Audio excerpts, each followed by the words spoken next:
It's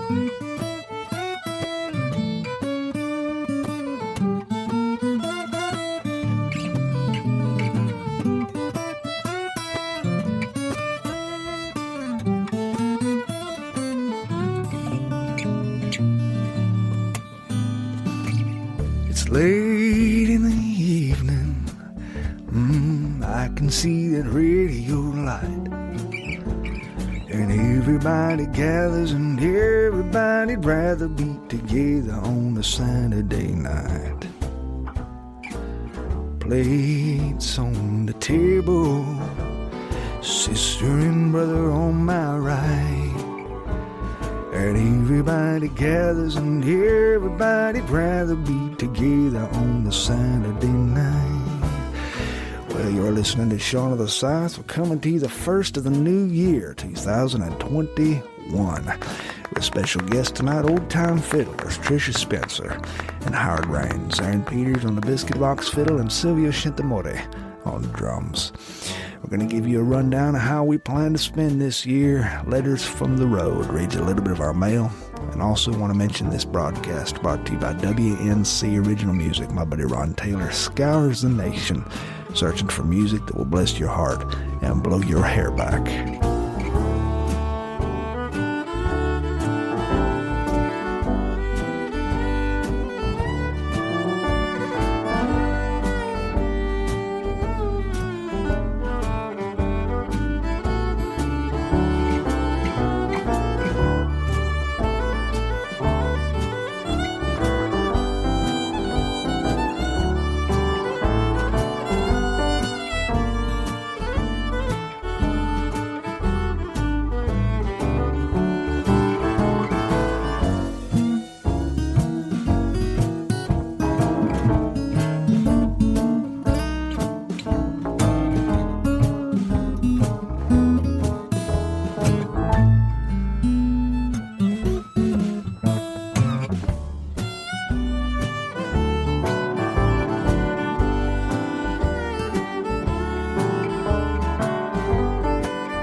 Friends are back in town.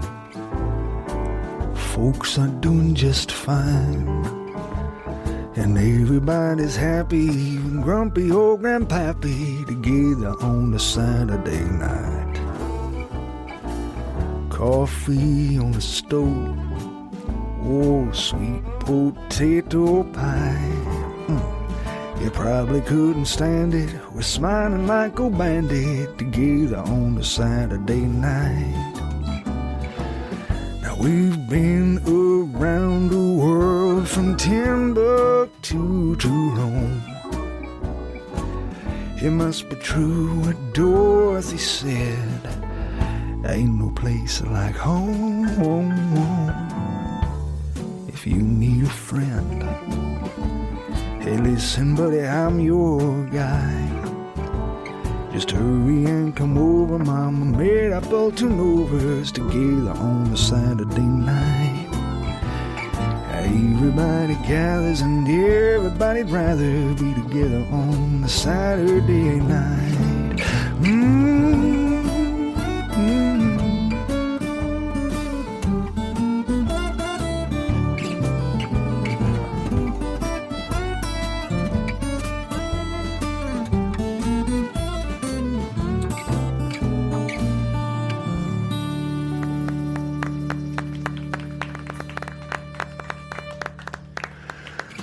Well, this episode is coming to you from Northwest Florida, the first episode of the new year, 2021. My goodness, what an incredible year it's been, if you want to call it incredible.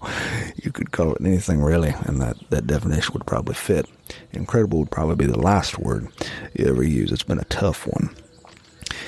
This episode is brought to you by case knives, a tradition in my family dating back to my granddaddy, who once said the best cure for idle hands was to build something. And he was the kind of guy who would sit outside on a clapboard porch and carve little wooden figurines like buffaloes and collies and basset hounds and bears holding fish and trout and rainbow trout. And I carry several of these with me, along with the case knife that belonged to my father, which is a little double-bladed butter yellow case knife that's always in my pocket. It's tiny, and the blades are so worn that they are concave in their shape, which is because my father was obsessive about sharpening his knives, and I'm pretty certain that this knife was also the one that sliced off his finger one day when he was at work, and his buddy threw his severed finger into his lunchbox over ice, and they were traveling all the way across town to get to the ER, and the doctor said, "Oh my goodness, what have you done?" My father had cut off the entire front pad of his finger, his index finger. The doctor said, "Do you happen to have the finger?" And my father's buddy came in with his lunchbox. He opened it up, and at first, they say, he pulled out a ham sandwich, and he took a bite and said, "Yeah, let me have a look." At which point he dug around looking for that finger, and he found it. He gave it to the doctor. The doctor sewed it on my dad's finger, and my daddy says, or used to say before he passed away a long time ago, he said that his index finger always smelled faintly of Virginia spiral cut ham. So, case knives. Also, by Midnight Shift Coffee, the official coffee of the Pensacola Police Department. $1 from each bag goes to support the Riley Foundation, which helps support childhood cancer. Go visit midnightshiftcoffee.com and get the get up and go you're going to get, because it really is good coffee. I have some right here in front of me. Like I said, we're in Walton County, Florida. Walton County, Florida is a place that is oft forgotten. You see, it's less like Florida Atoll, and really what it is, Walton County, Florida, is Lower Alabama, which we affectionately call L.A.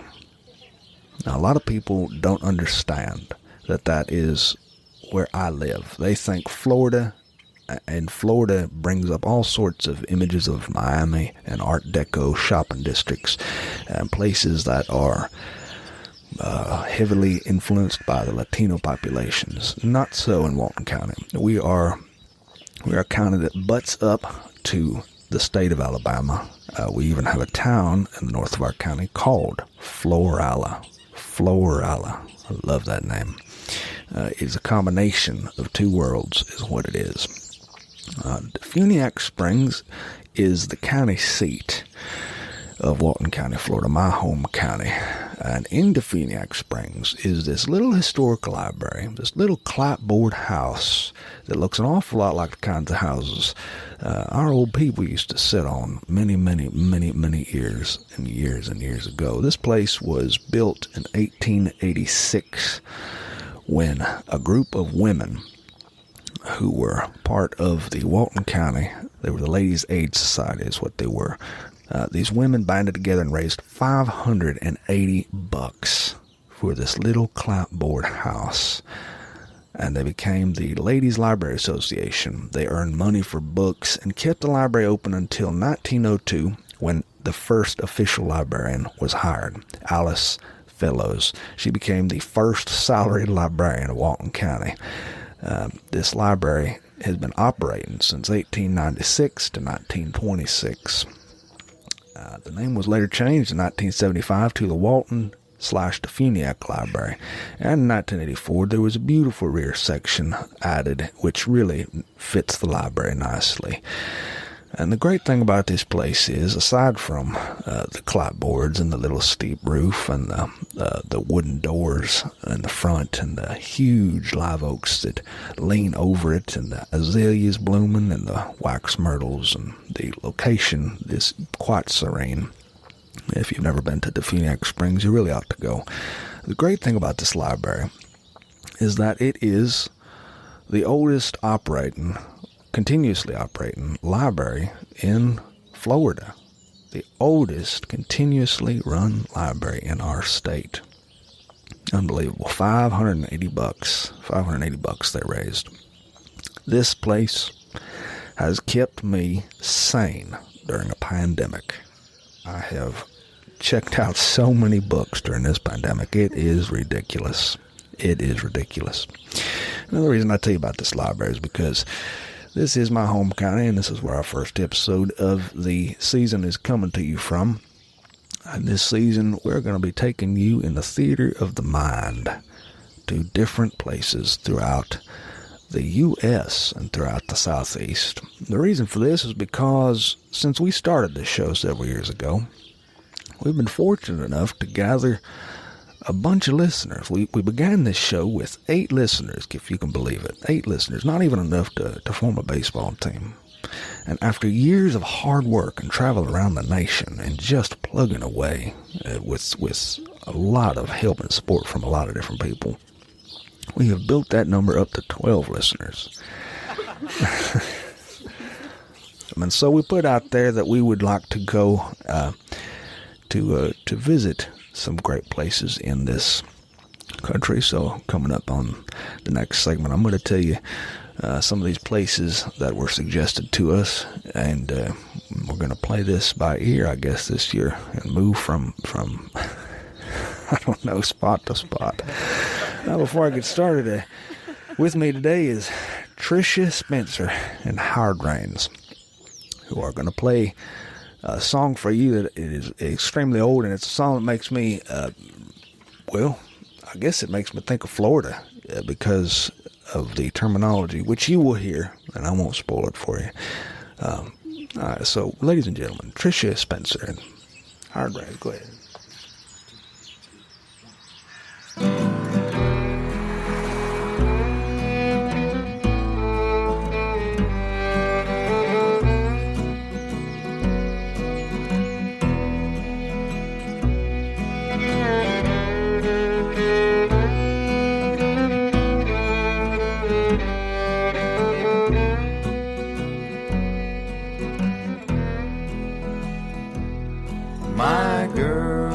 My girl, don't lie to me. Tell me, where did you sleep last night? In the pines where the sun don't ever shine. I would shiver the whole night through. You caused me to weep and you caused me to moan. You caused me to leave my home. In the pines where the sun don't ever shine. I would shiver the whole night through.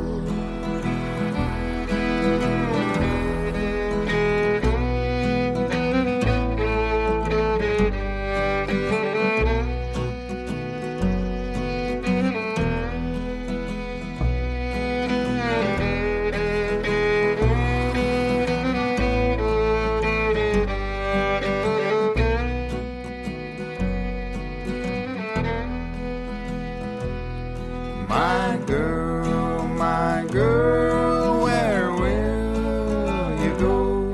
I'm going where the cold winds blow. In the pines where the sun don't ever shine. I would shiver the whole night through. My husband was a hard-working man. He was killed about a mile from here. His head was found in the driver's wheel, but his body has never been found. In the pines where the sun don't ever shine, I would shiver the whole night through.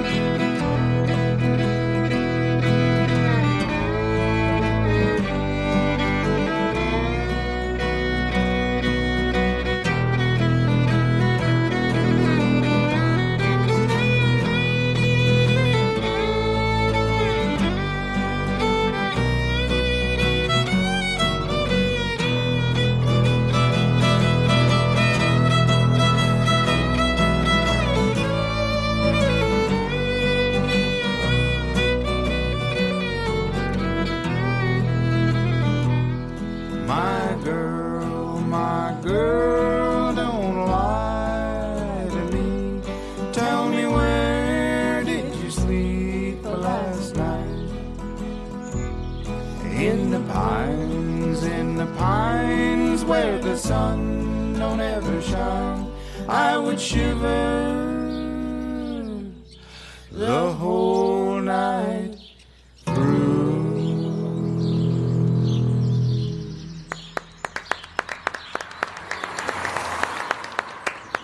Well, coming to you, this broadcast from Walton County, Florida, my home county. Only a short hop, skip, and a jump from the Alabama line. Walton County, Florida is nothing but magnolia trees and longleaf pines and live oaks, which are twisted and gnarled with time, and wiregrass that spans for miles in the Gulf of Mexico and the Choctawhatchee Bay, which is where God lives.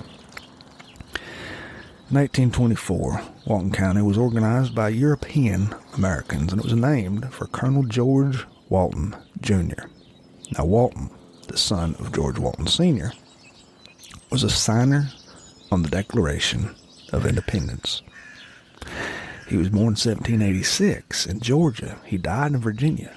But between 1763 and 1783, this territory, which he was the secretary of later on, the Florida Territory, had since become Walton County, and it was part of the British West Florida colony, a place that featured the first English-speaking people to permanently reside in what is now Walton County.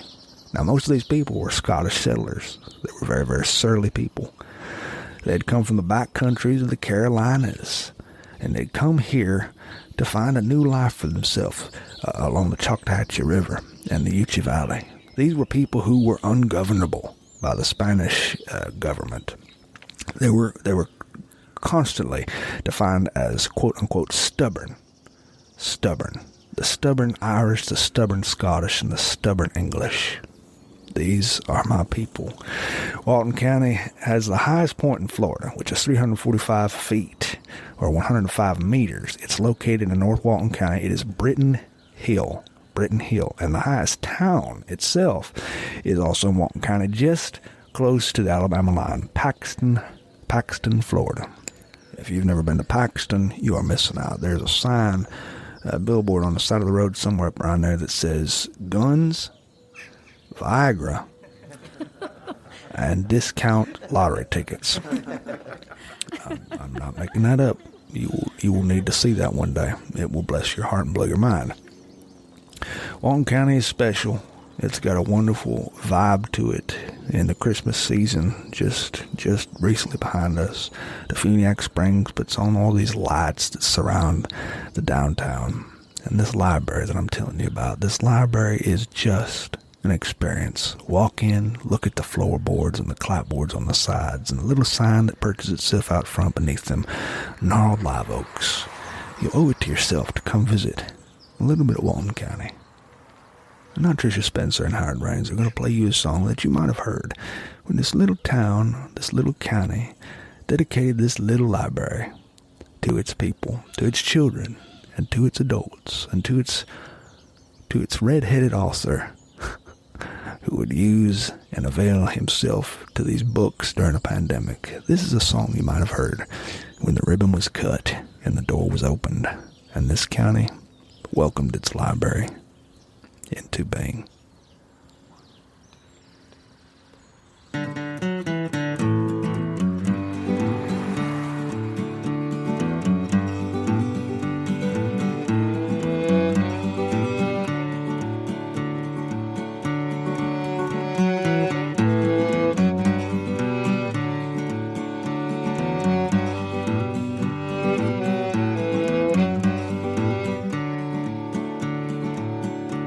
When first unto this country a stranger I came, I courted a fair maiden, Nancy was her name. I courted her for love, her love I didn't obtain. Do you think I've any reason or right to complain?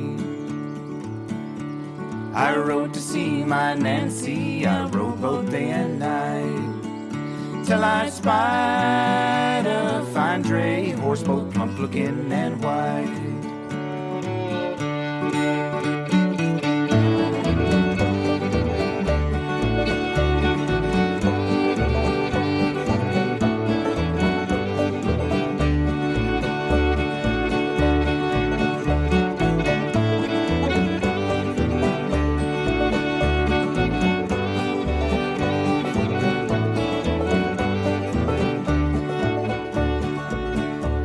The sheriff's men, they followed and overtaken me.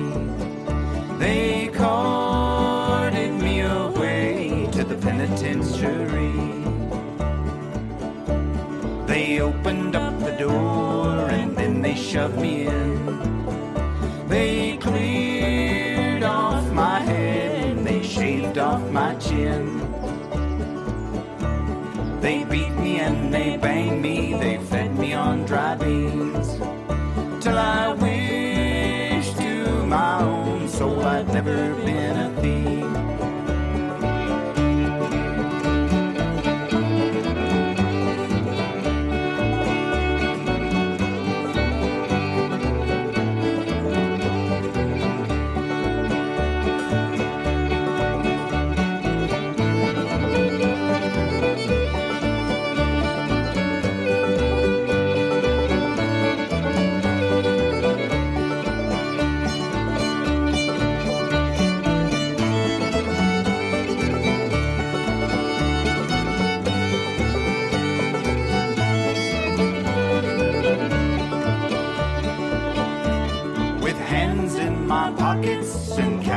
So bold, with my coat of many colors like Jacob of old.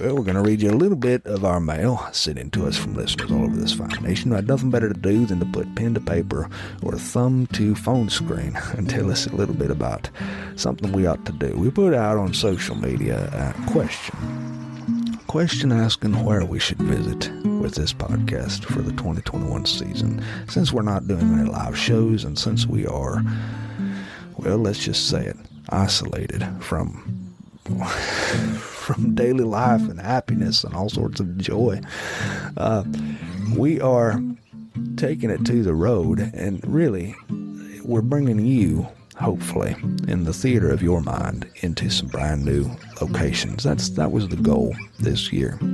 We want you to see some things without ever having to leave your house. I know you've always wanted to hear what it sounds like in different parts of the world, and that's what we can offer you. Can't offer you the vision with your own two eyes, but we can certainly try offer it with your ears. Okay, so we asked a lot of people about towns that were under 25,000 people, population less than 25,000, which is why I am coming to you from Walton County to Phoenix Springs. Some of these answers were quite short, some of these were quite long. I'm just going to read you some of the suggestions we've had, and I want to encourage you, if after you've heard this podcast, you've got an idea where we ought to go, just send me an email, Shaun of the South Show, ShaunoftheSouthShow@gmail.com, or you can look us up online at ShaunoftheSouthShow.com, where you can find archived episodes dating back to our first episode all the way to this episode, which you are now hearing, which is an awful lot like a slow motion train wreck. First message comes from Raketta Wilson, who says, Shaun, you ought to come to Heflin, Alabama. We have about 3,500 people, and we have a nice amphitheater on Main Street. Currently, we're revitalizing our little public library, the Lucille Morgan Library. We affectionately call this place the Lucy. Either would be a great spot, I think, for the podcast. We're in Cleburne County. You could also visit Mount Cheaha. I'd be happy to help orchestrate your visit. Please come see us. Please come see us. This one comes from D. Jones, 5252. Dear Shaun, come to Springville, Alabama. We love you, and we are close to trustful. This one comes from Southern Made Simple on Instagram, by the way. Dear Shaun, come to Honorville, Alabama, because if the sound of being bored out of your ever-loving mind sounds exhilarating to you, you will love it here. Most of us are good people, Sean. Come on down. From KCAA 64. Dear Sean, Athens, Alabama is over the limit. It's 2100, I guess. Nearby Elkmont, Alabama. It fills the bill with 540 people. Also, its neighbors Ardmore, Alabama / Tennessee with the combined population of 2600, or you can just pick any one of these around here and you will find what you're looking for. You will definitely get some of that good food that you like to eat from Suzanne's Bakery. Suzanne's Bakery, my goodness, just the name does it for me. Magnolia Rider says Brookhaven, Mississippi, population 12,500, including me and Brett. Come on down. This comes from Y-E-D, well, I guess Ye Diaz. That's kind of a hard one to pronounce. Please come join us in Bay St. Louis, Sean. I think you will love it. We have the perfect place. This comes from P.C. Mike. P-C-E-A-U Mike. These names are hard. Who gave me this list? P-C-E-A-U-L-A-X-M-G-F-L-T-L-G-Y Mike. Dear Sean, come on down to Evans, Georgia. We were named the best place to live by Money Magazine, population 16,000. Yeah, well, interesting. Amy Patterson, Talladega, Alabama. Sean, come and let me know when you're coming, and I'll find a place for you to do it. We got good barbecue, I promise. Cindy Tuttle, Saluda, North Carolina. Sean, 700 give or take. We would love to have you here. It's frozen in time. It's a tiny town in western North Carolina. The queen of tomato aspic lives here, my grandmother. You will like it. Come on to Saluda, North Carolina. It must be said here that tomato aspic serves no earthly purpose on this planet. Why on God's green earth would anybody want to eat a dish that tastes like reconstituted bowling wax? We don't know. We don't know. Mary Fannin says, Sean, come on to my place. And she does not say where she lives. How wonderful. How wonderful. Come to Wetumpka, Alabama, Sean. Come to Lyons, Georgia, Sean. Come to Gunnersville, Alabama, Sean. This one's username is Leader of the Chicken Parade. I just love that. She says, Sean, come to Eva, Alabama, 499 people. Southern and Style says, Sean, Ashland, Alabama is where you need to go. Beautiful location, down hometown. Come to Ashland. Kale, yeah, 66 says, Hot Springs, North Carolina, definitely. Population 532. Consider staying at the Azul Arts. They would love to have you, and they usually put up artists for free. Well, that does it there. That's all I need to hear. The only problem being I'm not really an artist. Well, let's see here. I'll read you a few more. Southern Style Cheat Sheet says, Sean, Tyrone, North Carolina, population 1,600, quaint mountain town that is a cross between Mayberry and a Hallmark Christmas Channel movie. KJ Knight says, Moreland, Georgia, and you can visit the Louis Grizzard Museum. Then my family will take you just up the road to Noonan and buy you some Sprayberries barbecue. Boy, and I've been there, and I love Sprayberries. I would go again. I would definitely go again. Jane Thale Krantz says, stop by Millbrook, Alabama, Sean. Your friends are welcome to record at the Robinson Springs Church. The acoustics are great. We've seen you there before. We would love to see you there again. I do remember that place. It was a beautiful building. Oh boy, we've got way too many to read, but I'll read you a few more just because I have nothing better to do today. And honestly, you have nothing better to do either, I promise. Probably Porter says, Dear Sean, Haleyville, Alabama. It is between Bankhead and the National Forest and Natural Bridge. You're going to love it here. Jennifer Dean says, Sean, Water Valley, Mississippi is a must. Join us in August for the Watermelon Festival. Now that I can get behind. Haley Caldwell says Ardmore, Tennessee, the town on the state line, spread across 4 counties. Sweet little place. I'm proud to call it my home. Sean, come to Folkestown, Georgia, says D. Manis, home to one of the finest places in the world to watch the trains, and Okefenokee National Wildlife. Almost sounded like I said a cuss word there. Chickamauga, Georgia, Sean, says Fowler 1898. Come see the Civil War history, and it is above average, I promise. Oh boy, I'll read a few more. Strawberry, Arizona, Sean. I know you probably won't get out this far, but one can ask, can't they? Also, nearly every town in Iowa has 5,000 people or less. I recommend visiting Lenox, Iowa.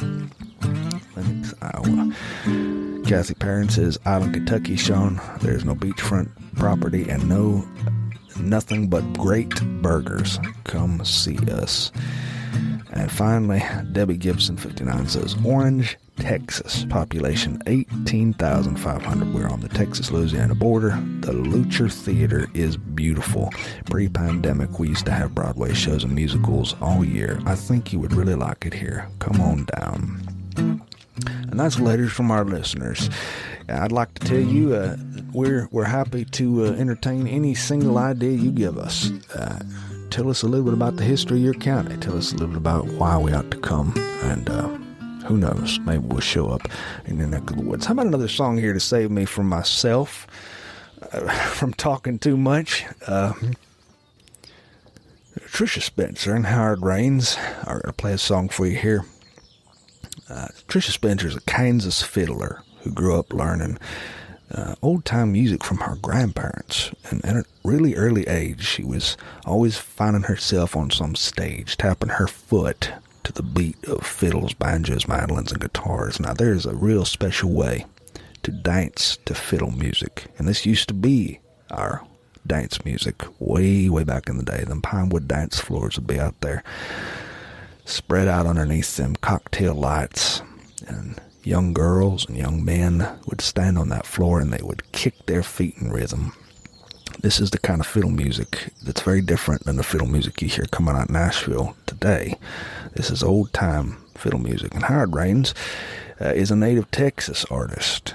Plays Texas fiddle. He's born as a 4th-generation fiddler. He comes from a real artistic family. And his 2 obsessions, besides fiddling, is painting and archaic fiddling. Painting and his work can be seen online at spencerandreins.com, SPENCERAND, Rains, RAINS.com. These guys are true living talents. They've performed together and taught nationally and internationally. And they've taught other people the art of twin fiddle harmony, which is just, it's an art form that's disappearing. It's a product of Midwestern and Scandinavian fiddlers and Texas fiddling and Kansas fiddling and Southern fiddling. It's the same sense of harmony that they also put into their vocals and the same sense of earnestness you're going to hear in American folk music. Tricia, Howard, play one for us.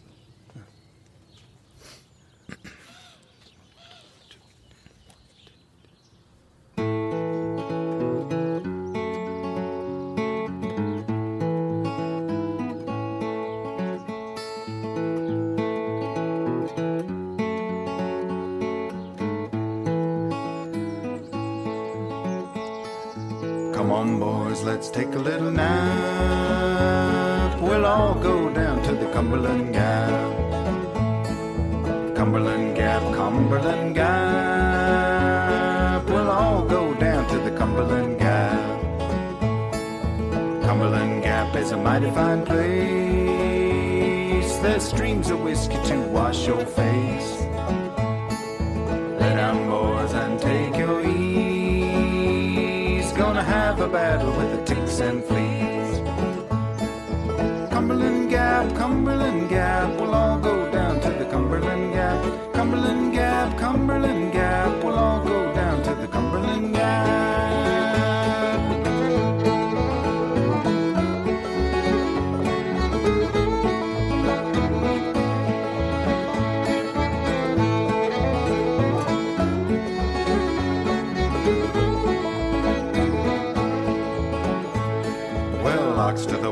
when everything's packed, we'll all go down to the Cumberland Gap.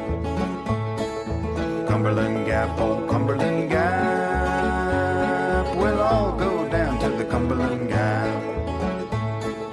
When I die, I'll make my will. I want to be buried on a Cumberland hill. Cumberland Gap is now my home. Gonna leave old Cumberland alone. Cumberland Gap, we'll all go down to the Cumberland Gap. Cumberland Gap, we'll all go down to the Cumberland Gap.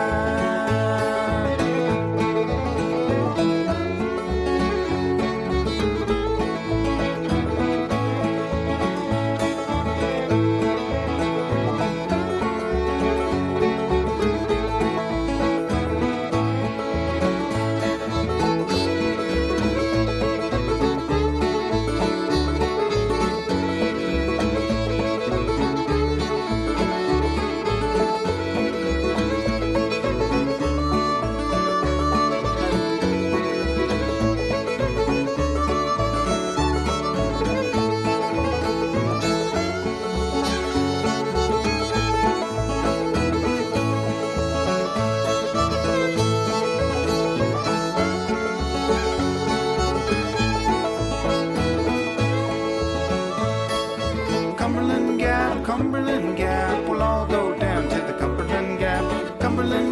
Cumberland Gap, we'll all go down to the Cumberland Gap. Cumberland Gap, we'll all go down to the Cumberland Gap. Cumberland Gap, we'll all go down to the Cumberland Gap.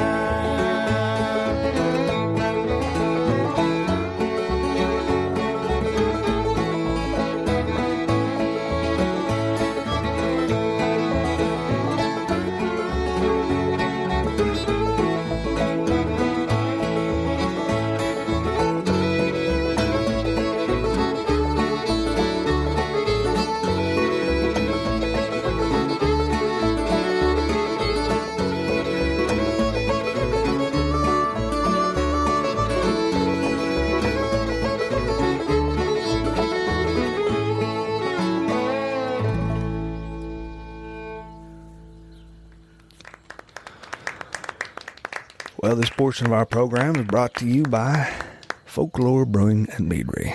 Visit folklorebrewingandmeadery.com to learn about the best brew, literally, in Alabama. Folklore Brewing and Meadery. Also by Visit North Alabama or hashtag Visit North AL. Visit the 16 North Alabama counties that make this state what it is, a state that resides just above my state, about 35 to 40 miles from the Alabama line is where we are right now. I think what I love most about being on the road is, and I'm just going to level with you, it's barbecue. Now, when I'm on the road, I'm always searching for barbecue. I mean, it doesn't matter. It doesn't matter where I am. Last year, before the pandemic hit, we went to about 40 different states, and I ate barbecue in every single state. It's true. I love barbecue. It is a American art form. Barbecue and being on the road goes together like a pencil and paper, like peanut butter and jelly, like Bud Abbott and Lou Costello.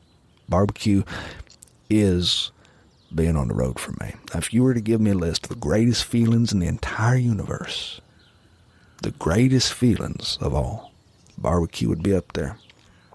And I mean it. I can close my eyes right now and I can feel barbecue. It is a feeling. It's not just something you taste or you see. It is a feeling. And the feeling is centralized in your nose. I can describe the smell. It is hickory and pecan wood and mesquite burning together. And it just hits you right in the back of the throat when you smell in the distance on an empty stomach and you're driving on an open highway far from home. My God, this is one of my top 5 feelings of all time.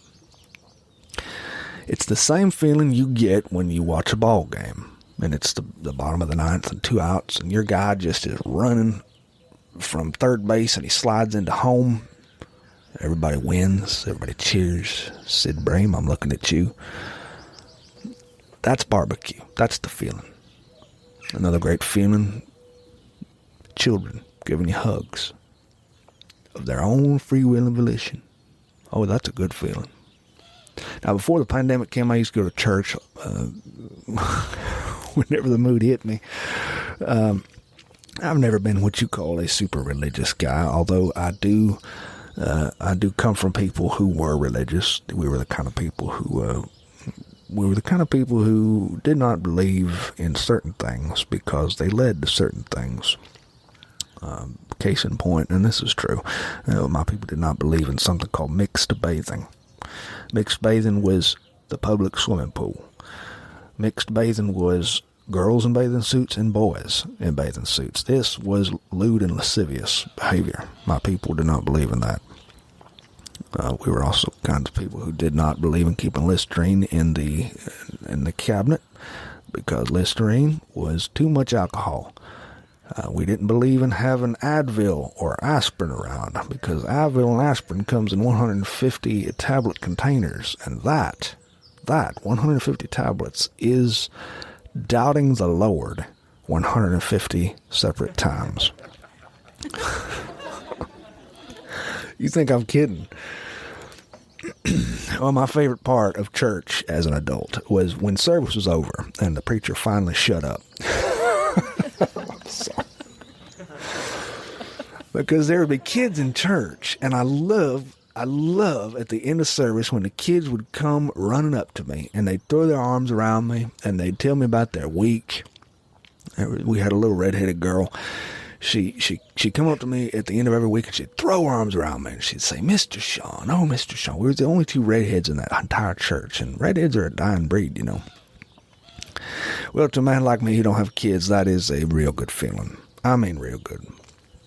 There was also a young boy in that church who would always come find me and he'd throw his arms around me. He came up to about my knees.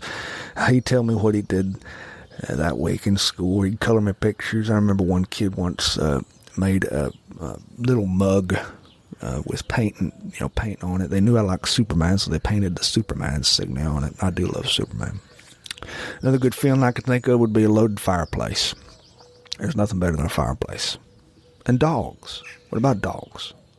There's nothing better than a dog in your lap, fast asleep. Even so, barbecue ranks up there with the best of the best of the best of the best feelings.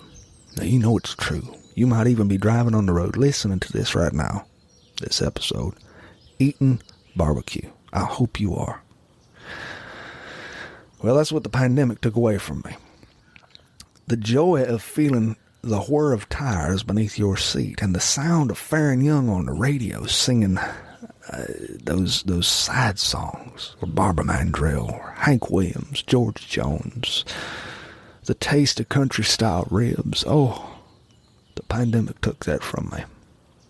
This is a time when you eat barbecue on the road that you zone out and you look out your windows and you see Alabama farmland or Georgian farmland or Tennessee farmland, Arkansas farmland, Mississippi farmland. I remember once driving through Mississippi and being just knocked out by the hours of flatness that were around us. And I was eating barbecue that we got from a filling station.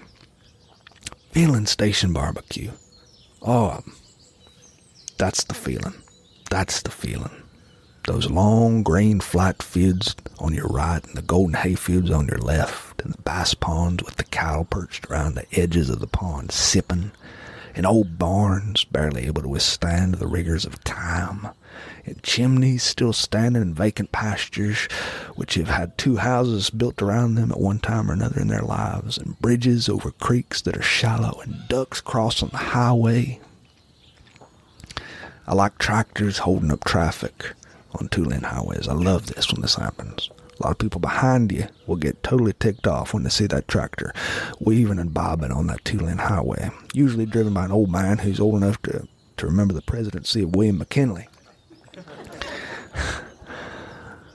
I do love that. I love to watch him just bump and bounce on that seat. Yeah. Oh, and I love fried chicken got from filling stations while I'm on things I love. Defuniak Springs has a place called Hart's Filling Station. They got the best fried chicken in the entire world. If you are ever out in that area, you need to go to Hart's Filling Station. You will not regret it. It's a little place, and if I remember right, they're not always open. Sometimes they open like whenever the heck they feel like it. These are the feelings. Okay, these are the feelings that I love. And before the coronavirus, I was always on the road, and I was always having these feelings. I was born on the road, you know that? I'm serious. I was born on the road. I'm not kidding you. I was born on the road. When my mother went into labor, she called my father at work on the black rotary phone we had in the kitchen, which I can still see, the one that goes that. She called my father on that phone. He's at work, and she said she was going to the hospital because she was going to, quote, unquote, squirt this baby out anytime. My father should get home quick before something bad happened and drive her to the hospital. He was not quick enough. He could not leave because he was working way far away. And so my mother crawled into the old Ford that she had, the old brown Ford with the tires that were fifth-hand tires. The Ford itself was an old used Ford my father bought out the newspaper. It was a sixth-hand piece of junk. She crawled in there, and she drove herself across town into Jackson County. Her water broke in the car while she's speeding across that highway. And so, literally, before I was even 10 seconds old, I was already on the road. Now, I can't speak to whether my mother had barbecue or not, but I know that I was on that road. And that's why I grew up appreciating pavement. I really did. Pavement was the theme of my life. When I was a kid, we were always on the road too. Now, my father was, back in those times, my father was an iron worker. There was a kind of iron worker in America called a boomer. A boomer is a dying breed now because life has changed. But back then, there were these blue-collar men named boomers, tall and lean and always clad in denim and hard hats that were covered in stickers. And these boomers would travel anywhere. Anywhere new work took them, they'd go. My father was always taking new work. We lived in 7 different houses in 8 years. That's how often we moved. That's why I feel rootless sometimes. He lived everywhere. He'd gone to Colorado, Georgia, Tennessee, Missouri, Kansas, North Carolina. You name it. Well, I remember him telling me once just how much he liked being on the road. He didn't start that way, but it happened that way just the same. He found that he loved it. He found that it agreed with him. And I remember going into his old diesel truck, the old Ford. It was outfitted with the old oxygen canisters with the tubes hanging on the back and all sorts of junk and tools. He must have carried 10 tons of tools in that truck. And when he died, those tools all landed to me. There must have been thousands of dollars worth of rusted tools, and it's sad that I don't even remember where they went. I have a few, like I have a few hammers and such, yeah, but it's amazing what disappears when someone dies. I remember getting into that truck, and I would see his floorboards would be littered with full wrappers, 10 full wrappers from barbecue joints. Oh yes, my father, the unsettled man that he was happy on the road. In fact, the night before he died, he had been on the road.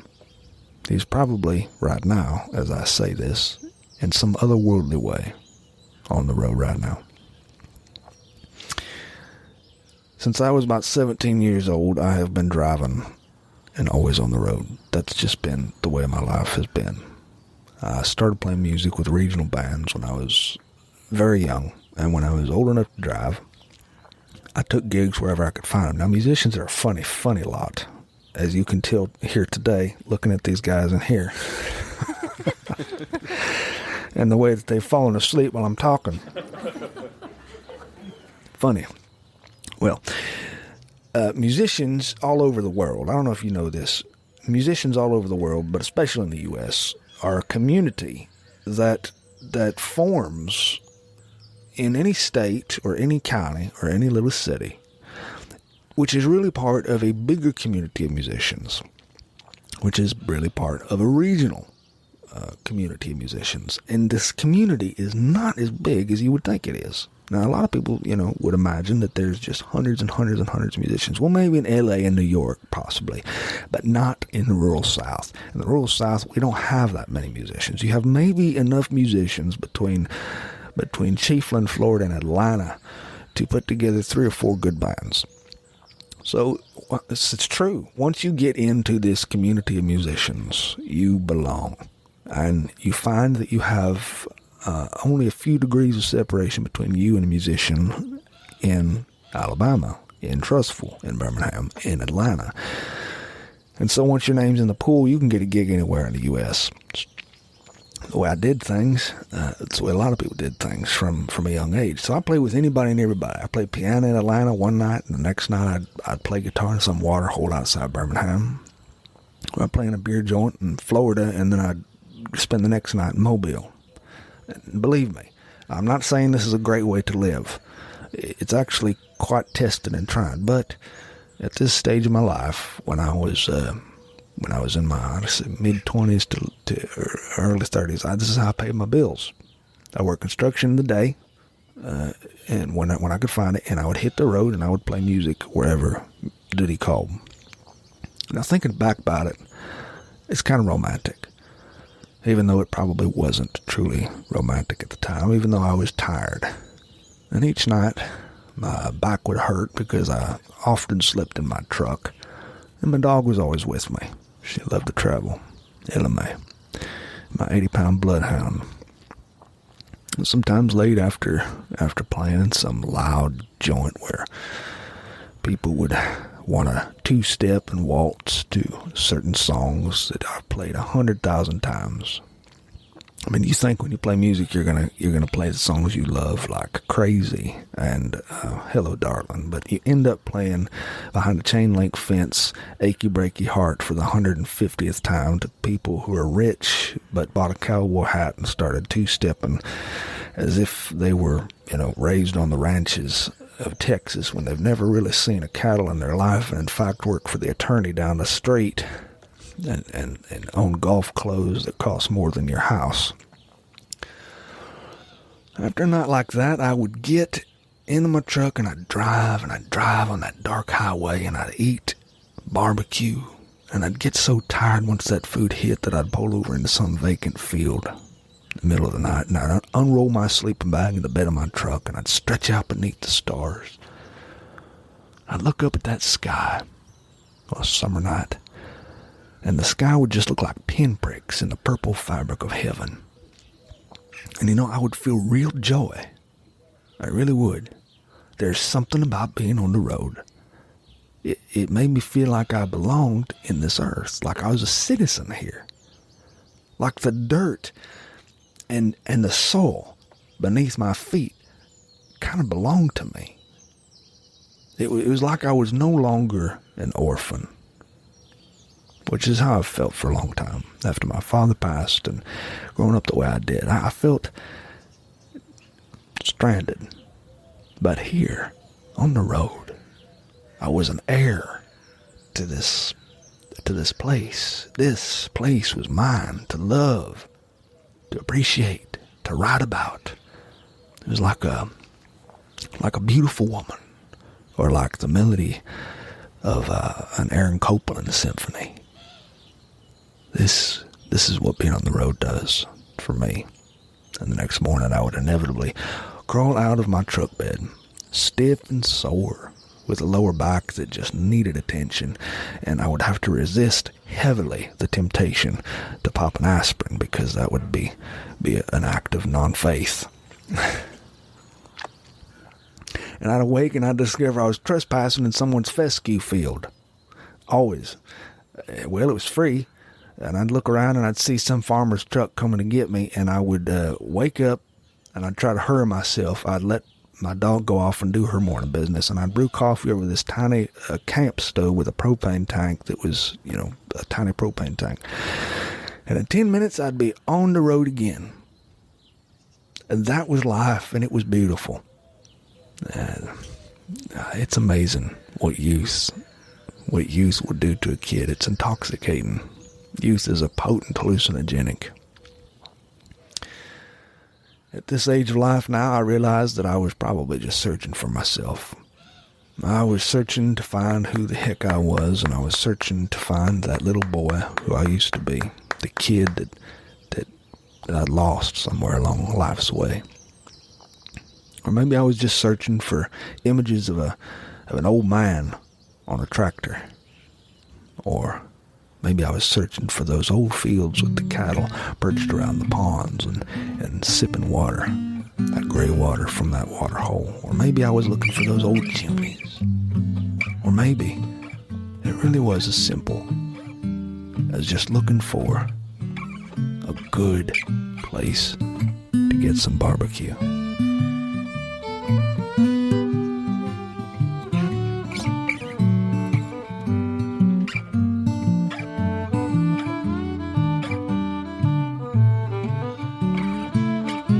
Well, that's Shaun of the South for you this week. This has been our show. Love it or like it, you can't leave it. I don't even know what that means.